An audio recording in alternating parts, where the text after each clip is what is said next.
Now that we have learned about how to find stress elements in 2 dimensions, we need to apply the same lessons in 3 dimensions. When we did Mohr Circle in 2D, we found principal stresses and maximum shear stresses in that plane. Now we're going to do the same thing, but to take account all 3 planes. This is usually done after all other calculations. In 3D, we treat the elements as cubes. The absolute shear stress is sigma 1 minus sigma 3 divided by 2.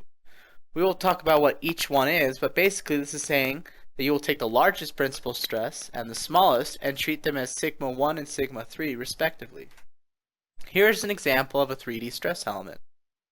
Seeing it this way may seem confusing, but some important things to note are some of the directions of each arrow, and if it is perpendicular to a face or parallel with it. Then it is of course good to know what the faces are acting on. If it's a normal stress, it will be perpendicular to the same face that it is acting on. If it is shear, it will be parallel to the 2 faces at the same time, but be going in opposite directions. Now what we want to do is draw a 2D element to represent each face. First we will start with the X face, meaning when we are staring at the X face, what will we see? We will see a tensile stress on the Z face and a tensile stress on the Y face. The shear stress that is present on this cube will not appear in this orientation. Next, we will look at the Z face. Take a moment and try and visualize what it should look like. Is this what you imagined?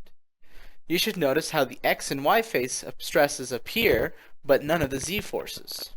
Finally, we will look at the Y face. Here we see X and Z stresses, as well as shear X and Z stresses acting on the plane. Now we simply run through the calculations that we derived in 2D. To find the principal stresses, we need to use the equation here. First, we will work with the X face. Using the numbers provided on the X face, we will find our principal stresses to be 15 and 10 for this plane. Now we will repeat for the Z face, and we get 10 and negative 20. And finally for the Y face, and we get 15.7 and negative 20.7. Don't forget that you need to include the shear stress in this calculation. Taking what we derived in the last slide, we will now draw 3D Mohr circle and find the absolute maximum shear stress.